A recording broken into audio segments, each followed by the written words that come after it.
খালি দেখিছেনে আজিহে যিমান ভংগ কৰিব নোৱাৰি কাঠ হৈ খেকাত ধনশী নদী ইয়াক কি বস্তু আনিছে দেখিছে নহয় ৰিফাইনীৰ বাবে আনিছে ৰিফাইনী কিবা বনাব সেইকাৰণে জাহাজত এজনী মই হামিয়াই হিকতীয়া অৱস্থা নাই ইমান টোপনি ধৰিছে নহয় সেয়া চাওক আমাৰ বয়সৰ ছোৱালীবোৰকে ইমান কষ্ট কৰি আছে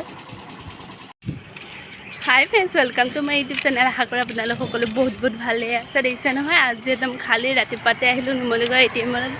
পইচা ওলাবলৈ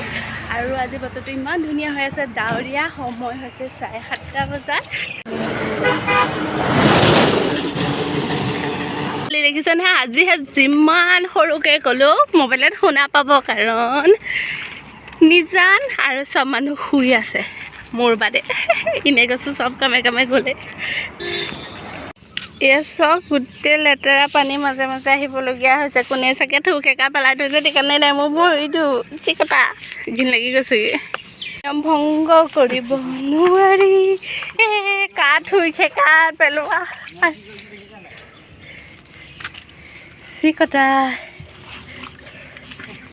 আপোনালোকক দেখাম বুলি ভাবি পাহৰিয়াই থাকোঁ এয়া চাওকচোন এয়া ৰিফাইনী বনাবৰ কাৰণে ধনশী নদীয়েদি জাহাজ ঘাটত এইখন জাহাজ দেখিছে নহয় তাতে ৰিফাইনী বস্তু আনি থৈছে আপোনালোকক দেখাই দিছোঁ আপোনালোকে কি বস্তু চাই লওক ভালকৈ দেই এয়া চাওক ইমান ধুনীয়া লাগিছে নহয় ভাবিলোঁ আপোনালোককো দেখাই দিওঁ মনটো ভাল লাগিব যিহেতু সেউজীয়া দেখিলে মনবোৰ এনেও ভাল লাগি যায় বেয়া হৈ থকা আৰু এজনী মই জল্দিছে আহি পাই গ'লোহি আৰু টোপনি ধৰিছে গম পাইছে আৰু চুলিখিনি শুকোৱা নাছিলোঁ আৰু শুকুৱাই সেইকাৰণে ৰ'দতে আহিছে অকণমান বহি দিছোঁ চুলিখিনি মেলি আৰু ইফালে গৰম এনেকুৱা উঠিছে কি ক'ম আপোনালোকক আৰু এয়া চাওক আজি আমাৰ বৌবহঁতে চট ঢালিছে আৰু এইসকল মানুহে কাম কৰি আছে ইমান গৰমতো তেওঁলোকক ক'বলগীয়া কিন্তু আৰু দেই আৰু চাওক আমাৰ লগৰ একে বয়সীয়াল ছোৱালীয়ে বালি কঢ়িয়াইছে শিল কঢ়িয়াইছে তাকে আমাৰ মায়ে কৈছে তহঁতিবোৰ ঘৰত মোক কথা কৈছে তই ঘৰত মোবাইল টিপি বহি থাক এয়া দেখিছ নহয় কেনেকৈ কাম কৰি খাই আছে হয় দেই মই কথাটো ভাবিছোঁ ইমান কষ্ট কৰি খাই আছে তেওঁলোকে ক'ব লাগিব আৰু পইচা ঘটিছে আৰু এয়া চব ওপৰত এনেকৈ নিছে আৰু মই নিজে অনা মিঠাইৰে চাহকণ খাই ল'লোঁ আজি কাৰণ মোৰ কাৰণে এটা স্পেচিয়েল ডে কি কাৰণে আপোনালোকে ভিডিঅ'টো চালে গম পাব অকণমান আৰু মই লৰালৰিকৈ গ'লোঁ মাৰ্কেট কটনি বিশেষকৈ অকণমান পাচলি ছিঙি দিলোঁ বেঙেনা ৰঙালাও আগ ভাতকেৰেলা তাৰপিছত বিলাহীবোৰ যিহেতু আপোনালোকে জানেই বৰষুণ দি আছে বৰষুণত গোটেই গছবোৰ গেলি গৈছে সেইকাৰণে বিলাহী কেইটামান ছিঙি আনিলোঁ আৰু আমাৰ এই মুৰ্গীকেইটা ইমান উৎপতীয়া দেখিছেনে চাইকেলখনে কেনেকৈ উঠি আছেগৈ সঁচাকৈ দেই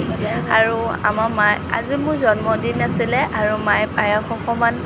বনালে আৰু এয়া মিঠাই ভগৱানৰ ওচৰত দিলে ওচৰ চুবুৰীয়াকো খাবলৈ দিলোঁ সিমানে আৰু এয়া চাওক টাববোৰ দেখাইছোঁ এয়া টাব কিছুমান তাত সোমোৱাই থৈছোঁ ছাগলী পোৱালি এটা ইমানেই দিগদাৰ কৰিছেহি একদম গোটেই টাবটো খাই পেলাই আৰু এয়া আমাৰ পাৰগিজু দেই আৰু মই শেষত পঁইতা ভাত কেইটামান খালোঁ গৰমৰ গুণে খাই এয়া দেখিছে নহয় খাবলৈ লৈছোঁ আলুগুটি পিঁয়াজ জলকীয়া নিমখ একদম ধুনীয়াকৈ খাম আৰু আজি ভিডিঅ'টো এইখিনিতে শেষ কৰিছোঁ আপোনালোকে চাই ভাল পালে লাইক কমেণ্ট শ্বেয়াৰ আৰু ছাবস্ক্ৰাইব কৰিবলৈ নাপাহৰিব আকৌ নেক্সট ভিডিঅ'ত আপোনালোক সকলোকে লগ পাই আছোঁ দেই বাই আজিলৈ আহিছোঁ দিয়ক।